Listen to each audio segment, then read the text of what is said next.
मैं हिमाचल से बोल रहा हूँ और आज मैं अपना सत्संग शेयर करना चाहता हूँ, पर मैं अपना नाम नहीं बताना चाहता। तो सत्संग को शुरुआत करते हैं। अगर मेरे से कोई भूल चूक हो तो मुझे माफ़ कर दीजिएगा सत्संग जी। तो चलिए सत्संग का शुरुआत करते हैं। जय गुरु जी, शुक्राना गुरु जी।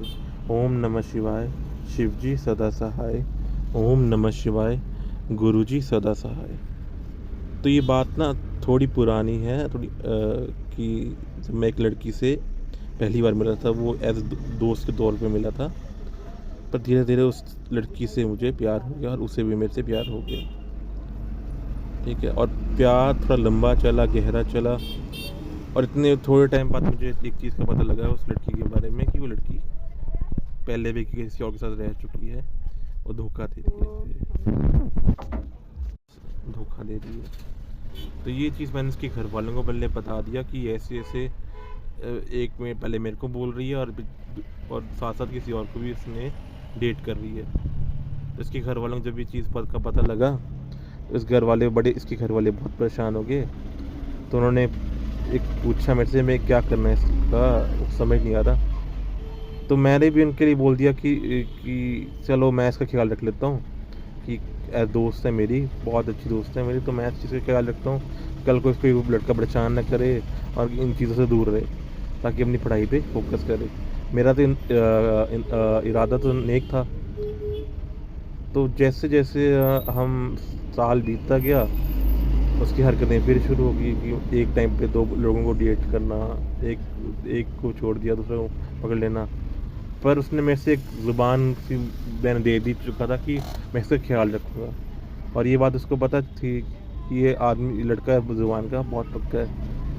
तो उसने क्या किया, इस चीज़ का फ़ायदा उठाया और लोगों को डेट करना शुरू कर दिया। डेट करते करते करीबन 6-7 साल हो गए और मुझे बाद में पता लगा मुझे धोखा दे रही है। मैंने कुछ नहीं बोला, मैंने देखता रहा कि चलो ज़िंदगी में हर किसी को सुधरने का मौका मिलता है, तो इसको भी मिलना चाहिए। तो जब एंड थक हार के जब मेरे से वो चीज़ नहीं संभाली गई, तो मैंने उससे जाके पूछ लिया, क्योंकि मेरी संगत जी मेरी ना पढ़ाई का बहुत नुकसान हो रहा था। जो एवरेज बच्चा 90% 95 लेके आने वाला था, वो 70% तक उसकी परसेंटेज गिर गई थी और घर वाले परेशान थे मेरी पढ़ाई को लेके। तो थक हार के मैंने इससे पूछ लिया कि भाई क्या चक्कर है। तो जब उसका ये चीज़ पता लगी तो उसका रवैया मेरे खिलाफ़ बिल्कुल ही रूड हो गया, मतलब बदल गया, गुस्से वाला, तेज़ वाला, कि तूने मुझसे पूछ कैसे लिया। मैंने इतना पूछा कि क्या करना है बता दिया, अगर देखो कि लड़का पसंद है तो देख ले। अगर उतने में उसने एक बताया कि एक लड़का मेरे पीछे पड़ा हुआ है उसी की क्लास का, तो वो चाहता है, तो अगर वो लगा। मैंने कहा तूने क्या करना है। मैंने सिर्फ संगत जी उससे इतना ही पूछा कि आप चाहते क्या हो। ऐसे लड़कियों की इज्जत मैं बहुत करता हूँ। मैंने उनसे पूछ लिया, अगर आपको उसके साथ रहना तो मुझे कोई प्रॉब्लम नहीं है, अगर आपको मेरे साथ रहना कोई प्रॉब्लम नहीं है, पर एक साइड हो, मतलब एक तरफा हो जाइए आप। ऐसे बदनामी आपकी होना तो अच्छी बात नहीं है। और आपको पता है हमारा संगत जी हमारा समाज कैसा है इन चीज़ों को लेके। तो मैंने बोला, तो वो कहता ठीक है। थोड़ी देर बाद फिर कोई रिप्लाई नहीं आया, मैं शांति से बैठ गया। मैंने फिर जाके उससे पूछा, मैंने कहा क्या अभी तक कोई डिसाइड नहीं हुआ। तो संगत जी वो क्या करती थी कि मेरे को हाँ भी बोल रही है और पीछे किसी और को डेट कर रही है उसी लड़के के साथ। चल टाइम पास करना है तो उसके साथ टाइम पास कर लेती हूँ, लाइफ में थोड़ा थोड़ा टाइम पास इसके साथ कर लूँगी, क्या पता लगेगा किसी को। संगत जी इसकी बातों में मुझे पता लग गया। और इसकी एक और बात संगत जी मुझे पता लगी कि ये मेरे से नहीं, मेरे जो फैमिली है, फैमिली जो प्रॉपर्टी, उससे ज़्यादा प्यार करती है। कि वह अच्छा घर से घर का लड़का, पैसा है। तो मेरे को ये चीज़ बड़ी बुरी लगी। मैंने कहा यार लाइफ में जो करना अपने दम पे करना है। मैंने भी जैसे हर कोई इंसान चाहता है कि वो भी अपने घर वालों की तरह अपने दम पे पैसे कमाए। तो मेरे को भी एक चाह था कि मतलब एक ख्वाहिश थी कि मैं अपने दम पे कुछ करूँ और घर वालों के लिए कुछ करूँ। तो मैंने ये चीज़ उसको क्लियर कर दी। उसने मना कर दी। मैंने कहा ठीक है, पर मेरे को था एकदम से आप जो बता रहे हो तो वो तो ठीक है, पर रीज़न तो बताइए मुझे छोड़ने का। मतलब उसने मतलब बिल्कुल ना ही कर दी। इस चीज़ का मुझे सबसे ज़्यादा बुरा लगा कि मैं जिसके पीछे नहीं, मैंने पढ़ाई तक कॉम्प्रोमाइज़ की, हर चीज़ में कॉम्प्रोमाइज़ की। मेरी लाइफ ना समझो एंड ख़त्म हो गई थी, क्योंकि मैं सबसे ज़्यादा इंसान पे भरोसा करता था घर वालों की बात सिर्फ उस पर। संगत जी, जिस इंसान पे मैंने इतना भरोसा किया और उसी ने एकदम से मना कर दिया और धोखा दे दिया मेरे को कि यार सॉरी, मेरे से नहीं हो पाएगा। एकदम एंड पॉइंट पे आके, जहाँ करियर मेरा पीक पे था कि अब यहाँ बोर्ड के एग्ज़ाम चल रहे हैं, यहाँ पढ़ाई ज़रूरी है। मैंने उसके लिए पढ़ाई तक कितने का नुकसान झेला, ये मुझे मुझे पता है। सेहत में भी बहुत नुकसान आना शुरू हो गया मेरे को, डिप्रेशन वगैरह, एंग्जाइटी वगैरह, ऐसी बीमारियाँ आना शुरू हो गई मेरे को। कई बार तो अस्पताल में चक्कर काटता रहा, घर वालों के बेचारों को तंग किया इस चक्कर में। पर जब थोड़ा टाइम बाद मेरे को पता लगा कि मुझे एक बीमारी है, एपिलेप्सी, जिसके कारण मुझे मिर्गी के दौरे आते हैं। पर डॉक्टर ने कहा बहुत नॉर्मल चीज़ है, आपको 3 साल का कोर्स है, वो ख़त्म करना है। फिर अब मेरे को समझ नहीं आया मैं करूँ क्या। हॉस्पिटल के चक्कर तो पहले ही कट रहे थे और लग गया, हॉस्पिटल के चक्कर में टूट सा गया अंदर से। जहाँ पे उसकी सबसे ज़्यादा ज़रूरत थी मेरे को संगत जी, वहीं पर उसने साथ छोड़ दिया मेरा और ये कह दिया कि मैं इसको जानती नहीं। संगत जी, ये तो हाल था उसका। पर चलो, अब मन में ऐसा था कि डिप्रेसिव से थॉट आने लगे, सुसाइडल थॉट आने लगे कि मैं ख़त्म कर दूँ लाइफ को अपने। पर उसी तौर पे गुरु जी का मैसेज आया कि तूने कुछ गलत नहीं किया है, तू अपनी जगह बिल्कुल ठीक है। जिन लोगों ने जैसा बुरा किया है उनको मैं देख लूँगा। मैंने कहा ये कौन है गुरु जी, मैं फर्स्ट टाइम मैसेज आया मेरे को। तो बाद में थोड़ा सा रिसर्च इसके बारे में किया तो मुझे पता लगा ये तो गुरु जी हैं, बहुत बड़े गुरु जी हैं। तो मैंने वेट किया, मैंने कहा अगले मैसेज का इंतज़ार करते हैं। तो मेरे मन में फिर भी ख्याल आते रहे कि क्या मैंने कुछ गलत किया कि यार, कि लोगों ने तुमको तंग किया इतना और लड़की ने धोखा दिया। तो गुरु जी ने फिर एक दोबारा कहा, पगले तूने कुछ गलत नहीं किया है, वो लोग गलत हैं, उनको मैं देख लूँगा, तू बस अपने काम से काम रख। पर फिर भी होता ना संगत जी कि जिन लोगों ने आपके साथ बुरा किया तो आपके बदला लेने का मन में आता ही है। उसके थोड़ी देर बाद एक और मैसेज आया गुरु जी का, कहता है उनको माफ़ करना सीख उनको। कहता जो हुआ तेरे साथ वो बुरा हुआ, पर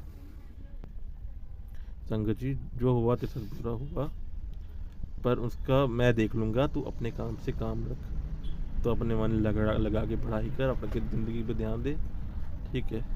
मैं गुरु जी की मैंने बात गांठ मान ली और थोड़े ही समय बाद मैं डिप्रेशन से बाहर आना शुरू हो गया। अब मैं अच्छा खासा जिम जाने लगा हूँ, अपनी सेहत का ध्यान रख रहा हूँ। पहले तो बिल्कुल ऐसा लग रहा था कि वो नहीं होता कि ख़त्म ही होगी ज़िंदगी इस इंसान की, वैसे हालत में चला गया था। जब ज़िंदगी में कुछ राह ही नहीं है करने को, इतना दुखी हो गया था मैं। और संगत जी, जब मैं कॉलेज की पढ़ाई कर ही रहा था तो उसमें उतने में इसका दोस्त आया एक लड़की का ना, तो वो बेशर्मों की तरह मेरे से पूछे जाए कि अब आ जाओ फिर से रिलेशनशिप में, अब इसका टाइम पूरा हो गया तो चल जा। मैंने कहा ये तो बहुत ही गलत बात है, किसी की ज़िंदगी का खेलना, किसी की ज़िंदगी के साथ खेलना बहुत ही गलत बात है। मैं नहीं आ रहा, मैं अब अपनी करियर पे ध्यान दूंगा। मैंने वही किया संगत जी, और गुरु जी की वाणी को जैसे जैसे फॉलो करता रहा। और बस इतना ही कहना चाहूँगा कि लाइफ में पहले अपने करियर पे ध्यान दीजिए, जो मैंने गुरु जी से सीखा अपने करियर पे ध्यान दीजिए। ये चीज़ें आप, बाकी चीज़ें आपको डिस्ट्रैक्ट करने के लिए आती हैं। अब जो होगा मेरी लाइफ में वो गुरु जी के हाथ में है। गुरु जी सब अच्छा करेंगे ये मैं जानता हूँ, मुझे इन पे भरोसा है। जय गुरु जी, शुक्राना गुरु जी, आपने मेरा प्यारा सत्संग सुना। अगर मेरे से कोई भूल चूक हुई हो मुझे माफ़ करे। ओम नमः शिवाय, शिव जी सदा सहाय। ओम नमः शिवाय, गुरु जी सदा सहाय। ओम नमः शिवाय, शिव जी सदा सहाय। ओम नमः शिवाय, गुरु जी सदा सहाय। जय गुरु जी। ओम नमः शिवाय, शिव जी सदा सहाय। ओम नमः शिवाय, गुरु जी सदा सहाय। संगत जी, मैं आज इस सत्संग में गुरु जी का अनंतम अनंतम शुक्राना करना चाहता हूँ, क्योंकि ये वो महापुरुष हैं जिन्होंने मेरा बुरे वक्त में, मेरे अच्छे वक्त में मेरे साथ खड़े रहे, मुझे मार्गदर्शन दिया ज़िंदगी का। जब भी मैं कहीं उलझन में आ जाऊँ या फंस जाता हूँ तो ये अभी तक मेरा साथ देते आए हैं और साथ देते जा रहे हैं। ऐसे ऐसे साथ के लिए बहुत बहुत धन्यवाद गुरु जी आपका। मैं आपका तहे दिल से शुक्रिया करता हूँ, क्योंकि आपने मेरा सबसे बुरे वक्त में साथ दिया, जहाँ कोई सब मैं बिल्कुल अकेला पड़ गया था। और आप अभी तक मेरी उस ज़िंदगी को, मतलब कहने की बात यह है कि जब मैं इतना अपने सबसे बुरे दौर से गुज़र रहा था, जो मैंने पहले ही सत्संग में बता दिया था आपने कि इतना बुरा हो चुका था मेरे साथ कि जिसकी कोई हद नहीं है, और अब ये चल ही रहा है थोड़ा बहुत। मतलब उस दौर से मैं कि डिप्रेशन वगैरह से निकलने तक से अब तक का जो सफ़र है, वो ऐसे मिनटों में निकला जैसे पता ही नहीं कि कल की ही बात हो। इतने प्यार से उन्होंने निकाला मुझे इस बुरे वक्त से कि आज मेरी तकरीबन हर प्रॉब्लम का सलूशन निकलता आ रहा है। और आज आगे भी आशा है गुरु जी ऐसे ही मेरी मदद करते रहेंगे। तो उनका मैं तहे दिल से शुक्राना करना चाहता हूँ संगत जी। ओम नमः शिवाय। शिव जी सदा सहाय। ओम नमः शिवाय। गुरु जी सदा सहाय। जय गुरु जी। जय गुरु जी। शुक्राना गुरु जी। जय गुरु। सभी संगतों को भी जय गुरु जी। शुक्राना गुरु जी। गुरु जी की आज्ञा से मैं अपना ये सत्संग जो है शेयर कर रही हूँ, और शेयर जो भी मेरा ये सत्संग शेयर करेगा उनको, उनका भी कोटि कोटि लख लख बार उन्हें भी धन्यवाद, और उन्हें भी जय गुरु जी। शुक्राना गुरु जी। गुरु जी गुरु जी जब से मेरी ज़िंदगी में आए हैं, एक बहुत ही पॉजिटिव ऑरा, बहुत ही शांति, और काफ़ी जो है नेगेटिविटी से मेरे को जो है छुटकारा मिला है। पहले मेरा स्वभाव कुछ एनवायरनमेंट ऐसा था आसपास का कि उसकी वजह से बहुत ज़्यादा चिड़चिड़ा और बहुत ज़्यादा मैं बेचैन रहती थी। हर वक्त एक बेचैनी, उदासी सी मुझे घेरे रहती थी। लेकिन जब से 1 डेढ़ महीने से मैं गुरु जी से जुड़ी हूँ तो मेरे को काफ़ी रिलीफ है और अच्छा लगता है। हालांकि हेल्थ इश्यूज़ अभी भी बहुत ज़्यादा हैं। धीरे धीरे उम्मीद करती हूँ कि गुरु जी की, जब से गुरु जी ने मेरा हाथ पकड़ा है, धीरे धीरे वो भी रिमूव हो जाएंगे। गुरु जी ने एक बार तो मुझे शिवरात्रि पे अपने बड़े मंदिर बुला लिया। अभी गुरु जी कह रहे थे कि तुझे मैं डुगरी मंदिर और बुलाऊंगा। देखो गुरु जी महाराज की कृपा। शुक्राना लख लख बार गुरु जी महाराज, आप अपनी ब्लेसिंग्स देने के लिए, अपनी बेटी के सर पर अपना हाथ रखने के लिए कि, और मुझे अपनी संगत से जोड़ने के लिए, और मेरे को अपनी शरण में लेने के लिए बहुत बहुत शुक्राना। गुरु जी महाराज के कहने से ही मैंने ओम और रुद्राक्ष जो है धारण किया है। फिर गुरु जी महाराज का एक दिन मुझे मैसेज आया कि तू मेरा लोकित स्वरूप डाल ले गले में, तेरे ऊपर बहुत बड़ा कष्ट है। अब मैं सोच रही कि मैं बड़े मंदिर तो जाकर आई, वहाँ मुझे ज़्यादा कुछ आइडिया नहीं था, ना मैंने किसी से कुछ कहा, और पता नहीं क्या हुआ। पहले मैं सोच रही थी कि मेरे को कोई स्वरूप गुरु जी का मिल जाए और लोटा भी ब्लेस करा लूँ, लेकिन मेरे को पता नहीं था क्या है कैसे है। तो फिर मैंने वहाँ एक संगत से पूछा। मैं लोटा अपने घर से लेके गई थी, लेकिन वो गाड़ी में छूट गया। तो मैंने एक संगत से पूछा, तो उसने कहा कि गुरु जी महाराज आपको दोबारा बुलाना चाह रहे हैं, इसलिए आप दोबारा आना। और किसी ने मेरे को स्वरूप दिया नहीं, मैंने खुद से कुछ मांगा नहीं। एक तो शिवरात्रि की वजह से वहाँ भीड़ भी बहुत थी, और दूसरा मैं वहाँ जाती एकदम ब्लैंक आउट हो गई। मेरा कुछ भी, बस जो हो रहा था होता रहा। मेरा कुछ भी ना कहने का, ना कुछ मांगने का, ना गुरु जी से कोई भी। इतनी सारी बातें मैं कहना चाहती थी मन ही मन, बस कुछ भी करने का मन नहीं रहा। बस मैं वहाँ का जो वातावरण था एक तरह से उसमें खो गई और देखती रही बस, और घर वापस आ गई। वो मैं अपने किसी दूसरे सत्संग में शेयर कर चुकी हूँ। तो अभी क्या था, गुरुजी ने मेरे को बोला कि तू ना लोकित स्वरूप पहन ले। तो अब मैं सोच रही कि लोकित स्वरूप मैं कहाँ से लाऊंगी। अब तो मैं बड़े मंदिर भी नहीं जा रही, आसपास मैं किसी संगत को भी नहीं जानती यहाँ पे कि जो मुझे लोकित स्वरूप दे देगी। और कहते हैं कि लोकित स्वरूप अपने आप गुरुजी महाराज की कृपा से मिल जाता है। तो फिर यहाँ हमारे घर के पास ही ना एक साईं महाराज का वो है, मंदिर है, वहाँ पर उनके भजन संध्या थी। तो पता नहीं, वैसे तो मैं पहले से भी सोच रही थी, पता नहीं एकदम से मेरे मन में आया कि मैं जो है साईं दरबार जाके भजन भजन संध्या में जाती हूँ, और मेरा बड़ा मन उचाट हो रहा था। और वहाँ पे थोड़ा सत्संग मैं ध्यान लगाऊंगी तो मुझे अच्छा फील होगा। तो मैं अपने हस्बैंड और बेटी के साथ, हस्बैंड और बेटी तो मार्केट चले गए, मैंने कहा मुझे यहाँ उतार दो, मैं थोड़ी देर भजन में बैठती हूँ और तुम उसके बाद मेरे को पिक कर लेना जब मैं बोलूँगी। तो वहाँ पे जाके जैसे ही मैं गई तो वहाँ जो है एक आंटी जी खड़ी हुई थी। वो काफ़ी सारे लोग से वगैरह से लेकर बैठी हुई थी। तो वहाँ पे जो है मतलब तब इतना रश नहीं था, तो मैंने सोचा देख लेती हूँ क्या रखा है, क्या ले लिया। तो वहाँ पे गुरुजी के काफ़ी सारे उनके पास, मैंने जैसे पूछा तो उनके पास पेंडेंट वगैरह रखे हुए थे। वो भी गुरुजी महाराज की इच्छा से वो चाहते थे कि मैं वहाँ से उनका पेंडेंट ले लूँ, बाकी और कहीं से अगर अभी मेरा कोई अवेलेबिलिटी नहीं हो रही, क्योंकि अभी मैं पिछले फ्राइडे तो गई थी बड़े मंदिर, अब इतनी जल्दी तो पॉसिबल नहीं है कि मैं वहाँ जाऊँ और मुझे कोई स्वरूप मिले।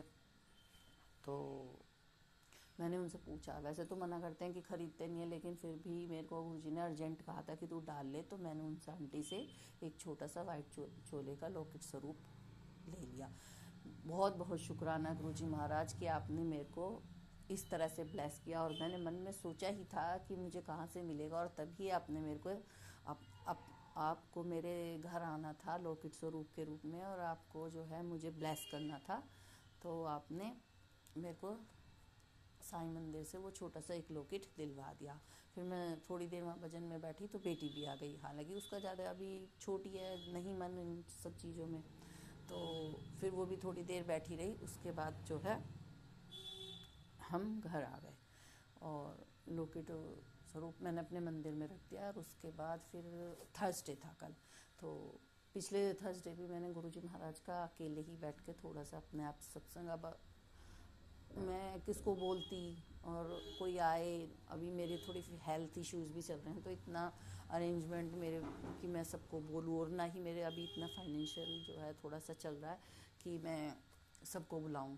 तो मैंने सोचा कि मैं अकेले ही, पिछले बार भी मैंने गुरुवार को उनका सत्संग किया था अकेले ही बैठ के, और थोड़ा बहुत खाना बना लिया था, और इस बार भी तो मैंने सोचा आज तो गुरुजी महाराज आए हैं, तो मैंने थोड़ा सा खान फिर शुरू किया। एक सत्संग में गुरुजी ने मुझे हिंट दिया था कि मुझे पुत्र तो पकौड़ी और ये जलेबी और ये सब का भोग लगा, तो फिर मैंने पकौड़ी और ये जलेबी समोसा बाजार से मंगवाए, पकौड़ी, चाय पकौड़ी प्रसाद, चाय प्रसाद, ब्रेड पकौड़ा प्रसाद, और ये सब अरेंज करके थोड़ा बहुत फूल माला लगा के गुरुजी का सत्संग किया। तो तभी मैं खाना बना ही रही थी कि एक जो है बाहर कोई जैसे वो आते हैं ना कुछ कुछ लेने वाले, दान लेने वाले, वो आए। तो मुझे ऐसा लगा जैसे गुरुजी महाराज जी मेरे पास आए हैं मुझे अपने ब्लेसिंग्स देने के लिए।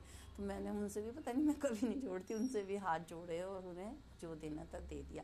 उसके बाद जब मैं सत्संग मैंने अकेले बैठ के कर लिया, तो बस बीच में हस्बैंड को एक बार बुला लिया था थोड़ी देर के लिए, मैंने कहा आप भी हाथ तो जोड़ लो एटलीस्ट। फिर बेटी को भी हाथ, सब कुछ अच्छे से हो गया। फिर जो है तभी बाहर ना गेट पे दो लेडीज़ आई, और वो कुछ चंदा मांग रही थी, कुछ आँखों से रिलेटेड कुछ था, तो मैंने उन्हें दे दिया। फिर मुझे तभी ध्यान में आया कि गुरुजी महाराज कह रहे थे कि किसी अगर कोई ना हो तो आसपास जो भी हो, कोई ऐसे लोगों को जो जिन्हें ज़रूरत हो, कोई आसपास बेचारे कमज़ोर और इस टाइप के लोग हों, या उन किसी को भी तुम ज़रूरतमंद लोगों को जो है ज़रूरतमंद लोगों को थोड़ा बहुत जो है जो भी तुमने लंगर प्रसाद बनाया है वो दे दियो, तो दे देना। तो तभी मेरे को आया कि अरे गुरुजी महाराज नहीं भेजा है कि मैं अब कहाँ जाऊँगी, इतना टाइम हो गया, और 11-12 बज गए थे मेरे को ये सब करते करते, और मैं तो तब तक मैंने कुछ खाया भी नहीं था। तो गुरुजी को तो मैंने भोग लगा ही दिया था सब कुछ बना के। तो फिर वो आई थी तो मैंने थोड़ा थोड़ा उसमें से सब सामान रख के उन दो जो लेडीज़ थी उनमें से एक को मैंने कहा रुक जाओ, मैंने गुरुजी का छोटा सा सत्संग करा है, और मैं कहा आप भी प्रसाद लेके जाओ, और उन्हें भी प्रसाद दे दिया। मेरा मन इतना खुश हुआ, मैंने कहा गुरुजी कैसे अपने जो है, गुरुजी ने कैसे ब्लेसिंग दी मेरे को, और अपने भक्तों के कैसे, अपने जो भी सत्संग है उनका कैसे इतना ध्यान रखते हैं, कि मेरे मन में थॉट आया ही था कि मैं अब कहाँ देने जाऊँ। मैंने सोचा हस्बैंड से बोलती हूँ देकर आएंगे कि नहीं आएंगे, तो तभी गुरुजी महाराज ने मेरे को ऐसे ब्लेस कर दिया, और वो घर ही भेज दिया किसी को। और मुझे इतना अच्छा लगा कि मैंने कहा चलो मेरी पूजा गुरुजी महाराज ने स्वीकार कर ली, भोग भी लग गया। मैंने 2-3 जो आए थे उन्हें भी जो देना था दान भी दे दिया, और वो जो थी 2 आंटियाँ, उन्होंने भी थोड़ा थोड़ा प्रसाद खा लिया। बस अब ये मेरा एक छोटा सा सत्संग है फ़िलहाल, और मैं इस सत्संग का को यहीं गुरुजी के मंत्र जाप से विराम करती हूँ। और गुरुजी आपका कोटि कोटि धन्यवाद अपनी ब्लेसिंग्स देने के लिए, अपनी बच्ची के सिर पर हाथ रखने के लिए और मेरे घर पधारने के लिए और मुझे जो है सही रास्ता दिखाने के लिए। अब मैं अपना सत्संग यहीं विराम करती हूँ गुरु जी के इस मंत्र जाप से। ओम नमः शिवाय, गुरु शिवजी सदा सहाय। ओम नमः शिवाय, गुरुजी सदा सहाय। ओम नमः शिवाय, शिवजी सदा सहाय। ओम नमः शिवाय, गुरुजी सदा सहाय। जय गुरुजी, शुक्राना गुरुजी। गुरुजी और समस्त संगत परिवार को, जिन्हें अब तक मैं किसी से मिली नहीं हूँ ज़्यादा, बस एक दिन यहीं साईं मंदिर में एक संगत मिली थी, लेकिन मन से जो है सभी संगत परिवार से जुड़ा हुआ अपने आप को जब से गुरुजी से जुड़ी हुई महसूस करती हूँ। तो सभी संगत परिवार को भी मेरा बहुत बहुत शुक्राना कि उन्होंने मुझे अपने परिवार में शामिल किया है। गुरुजी ने मुझे अपने परिवार में शामिल किया है, मुझे इस लायक समझा कि जो है मुझे भी वो अपनी संगत बनाए। मेरा ये मेरे कोई पूर्व जन्म के ही कर्म है जो कि गुरुजी ने मुझे अपनी शरण में लिया है, अपनी संगत बनाया। बहुत बहुत शुक्राना गुरुजी, आपने अपनी बेटी को बहुत ब्लेस किया है। पता नहीं मेरे कौन से ऐसे कर्म थे, ऐसे कष्ट थे जो गुरुजी कटवा रहे हैं और गुरुजी ने कटवाए हैं। जाने अनजाने में की हुई सभी गलतियों और भूलों की मैं आपसे तहे दिल से माफ़ी मांगती हूँ। इंसान गलतियों का पुतला है, पता नहीं कुछ परिस्थितिवश या कुछ हमारी जो है सोच या आसपास का वातावरण या लोग जो भी हमसे जीवन में जुड़ते हैं, चाहे हमारे सगे संबंधी हो, रिश्तेदार हो, पड़ोसी हो, कोई भी हो, उनकी वजह से कुछ इंसान में नेगेटिविटी आई जाती है।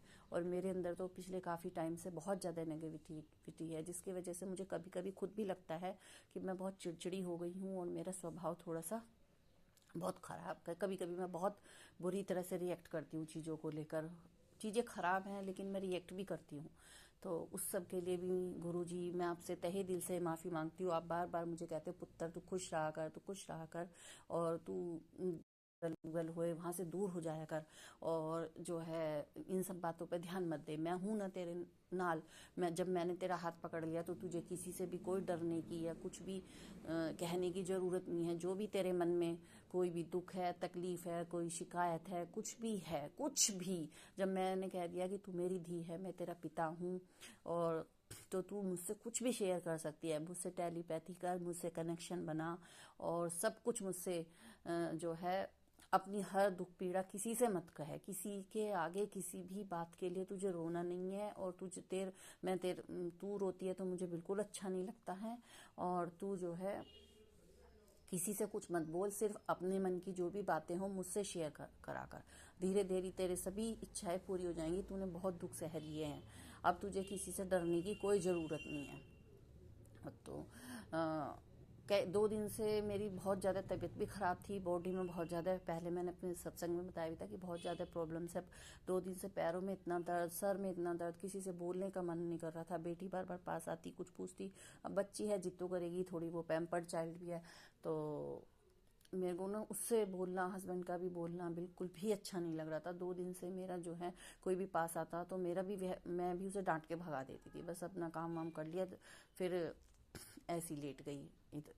तो पैर भी मेरे थोड़े सूजे हुए थे, बहुत ज़्यादा पेन हो रहा था। तो फिर गुरु जी का मुझे सुबह से ही 2-3 बार यही मैसेज आया बार बार कि सारा दिन बिस्तर पर पड़ी हुई है, तेरे आलस से नहीं घेर रखा है, तेरे अंदर बहुत नेगेटिविटी हो गई है, तू रुक, मैं तेरी सब नेगेटिविटी धीरे धीरे दूर कर रहा हूँ, और तू घबरा मत, मैं तेरे साथ हूँ। तो इस तरह से सारा दिन चिड़चिड़ी सी हो गई है। तो अब दोपहर बाद मैंने देखा कि मैंने फिर गुरु जी का जल प्रसाद लिया, उससे अपनी दवाई ली हाइपरटेंशन की।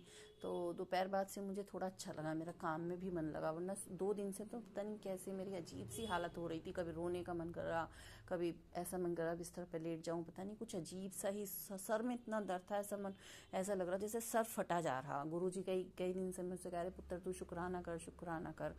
आज तो सुबह पैरों में इतना दर्द था कि पूजा के लिए भी नहीं बैठ पाई। तो मैंने गुरुजी से हाथ जोड़ के माफ़ी मांग ली कि गुरुजी मैंने सिर्फ जोत कर दी है आज, अभी मेरे को जैसे ही मैं शाम के टाइम बैठ जाऊंगी, थोड़ा थोड़ा लेट भी उठी थी क्योंकि रात से ही बहुत ज़्यादा पैरों में दर्द था।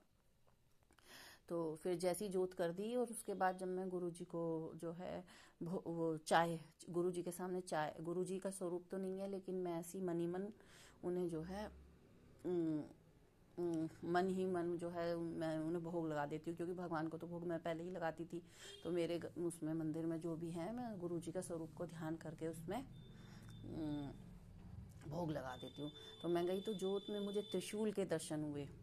साक्षात ऐसा लगा जैसे साक्षात गुरुजी ने जो है मेरी रक्षा करने के लिए त्रिशूल उठाया है, और त्रिशूल के रूप में मुझे गुरुजी ने आज फर्स्ट टाइम दर्शन दिए। इससे पहले मुझे ओम के दर्शन और गुरुजी ने कबूतर के रूप में दर्शन, और एक दिन गुरुजी ने बोला था कि मैं और हनुमान जी तुझे दर्शन देंगे, तो मुझे बंदर के रूप में गुरुजी बिल्कुल साक्षात चैनल के अंदर आके बैठ गए थे। और फिर गुरुजी ने मुझसे कहा कि चने और केले का इन्हें भोग लगा। तो फिर मैंने घर में केले मंगा के रखे थे, तो मैंने उन्हें केले दिए और हाथ जोड़ लिया, तो वो सब चले गए। बहुत सारे थे, आ गए थे। एक बार तो मैं डर गई थी। तो गुरुजी अपनी ब्लेसिंग देने के लिए आपका बहुत बहुत शुक्राना, बहुत बहुत शुक्राना। अपने तहे दिल से अपनी एक एक सांस जो मैं ले रही हूँ, और अपनी अंतरात्मा से, विश्वास से, पूरी श्रद्धा भक्ति से जो है मैं आपका तहे दिल से शुक्राना करती हूँ। कई बार मैं बहुत दुखी हो जाती हूँ, मेरा मन सब चीज़ों से, पता नहीं सभी चीज़ों से हट जाता है। तो मुझे सुबह से बहुत ही अजीब फीलिंग हो रही थी। तो फिर गुरुजी का मैसेज आया कि अब मैंने तेरा हाथ पकड़ लिया, तू चाहे तो भी मैं तेरा हाथ नहीं छोड़ने वाला। मुझे जो है बहुत हंसी भी आ गई और बहुत भी, क्योंकि कई बार मैंने बहुत अंदर ही अंदर गुस्सा सा आ जाता है मुझे। तो मैं गुरुजी से मन ही मन लड़ाई भी करती हूँ। जैसे एक बेटी, मैंने कहा जब आपने कहा है कि तू मेरी प्यारी बेटी है और तू चिंता मत कर, सब कुछ मेरे ऊपर छोड़ दे, मुझसे करा कर, तो मैंने कहा फिर आप मेरी प्रॉब्लम भी तो देखो, तो मेरी कुछ तो प्रॉब्लम सॉल्व हो। और मैंने कहा मुझे इतनी टेंशन रहती है, कम से कम बाकी प्रॉब्लम तो चलो धीरे धीरे जो भी अब होगा लाइफ में, जैसे जैसे होंगी सोल्व, पर मैंने कहा मेरे को थोड़ी पीस तो मिलनी चाहिए। मुझे इतनी टेंशन रहती है, इतनी नेगेटिविटी है मेरे आसपास, उससे तो मुझे थोड़ा अच्छा फील हो, तभी तो मैं लाइफ में आगे बढ़ूंगी। इस तरह से हर वक्त जो है कुछ ना कुछ ऐसा कारण होता है कि मेरे को ना हर वक्त नेगेटिविटी और टेंशन इतनी रहती है। तो आप उसे तो कम से कम ऐसी चीज़ें, ऐसे लोगों को तो मेरी लाइफ से दूर करो। हालांकि मैं बहुत पॉजिटिव रहने की कोशिश करती हूँ, लेकिन कुछ ना कुछ, जब भी मैं खुश, एक मैंने देखा कि जब भी मैं कुछ खुश रहने की कोशिश करती हूँ और मेरी लाइफ में कुछ अच्छा होने लगता, तभी पता नहीं कुछ ना कुछ, या कोई लोग हैं मेरे, कुछ हैं ऐसे घर में, मुझे पता है गुरुजी ने भी मुझे वार्न किया हुआ कि इनसे दूर रहे। तो कुछ ना कुछ ऐसा होता है कि मेरे को ना पता नहीं क्या नज़र सी एकदम हो जाती है मेरी खुशी को, कि मैं हमेशा फिर दुखी हो जाती हूँ। कुछ ना कुछ ऐसी कारण होगी, या मेरे हस्बैंड से मेरी लड़ाई हो जाएगी, या बेटी कुछ ऐसा करेगी कि मेरे को इतना परेशान कर देगी, बहुत ज़्यादा मेरे को एकदम मेंटली टॉर्चर हो जाती हूँ। तो लेकिन तब से, जब से मैं गुरुजी से जुड़ी हूँ, तो गुरुजी का फ़ौरन मुझे मैसेज आ जाता है, और कोई ना कोई ऐसी वो मैसेज दे देते हैं कि जिसे पढ़ के मुझे बहुत ज़्यादा सुकून, शांति और पीस मिलती है। आज तो अभी मैं अपना, मेरा यही शुक्राना सत्संग है, और कोई भूल चूक हो गई हो संगत जी, गुरु जी महाराज मुझे क्षमा करना। अपनी बेटी समझ के, अपनी बेटी की गलतियों को, मुझे पता है मैं गलती करती हूँ, अनजाने गलतियाँ होती रहती हैं मुझसे बार बार, तो मेरी गलतियों को माफ़ करना। गुरु जी महाराज आपका कोटि कोटि शुक्राना, हर सांस सांस से शुक्राना। मैं आपकी जो भी मेरे ऊपर ब्लेसिंग, आपकी जो भी मेरे ऊपर ब्लेसिंग्स हैं, जो भी आपकी ब्लेसिंग्स है, जो मैं फील करती हूँ या नहीं भी करती, हर चीज़ तो मुझे अभी समझ में भी नहीं आती, क्योंकि अभी मेरे को बहुत ज़्यादा टाइम नहीं हुआ, 2 महीने ही हुए हैं मेरे को। तो कुछ मुझे समझ में आती हैं चीज़ें, धीरे धीरे समझ भी आती हैं, या कुछ नहीं भी आती, देखी अनदेखी जितनी भी आपने मेरे को ब्लेसिंग्स दी हैं, या मेरा हाथ जो पकड़ा है और मुझे इस एक, जो कहते हैं, एक डिवाइन उससे जोड़ा है, डिवाइन पावर से जोड़ा है, सबके लिए बहुत बहुत शुक्राना। और अब मैं अपने सत्संग को गुरुजी के इस मंत्र जाप, ओम नमः शिवाय, शिव जी सदा सहाय, ओम नमः शिवाय, गुरुजी सदा सहाय, ओम नमः शिवाय। शिव जी सदा सहाय। ओम नमः शिवाय। गुरु जी सदा सहाय से अपने इस जो है सत्संग को विराम देती हूँ। जय गुरु जी। शुक्राना गुरु जी, लख लख शुक्राना।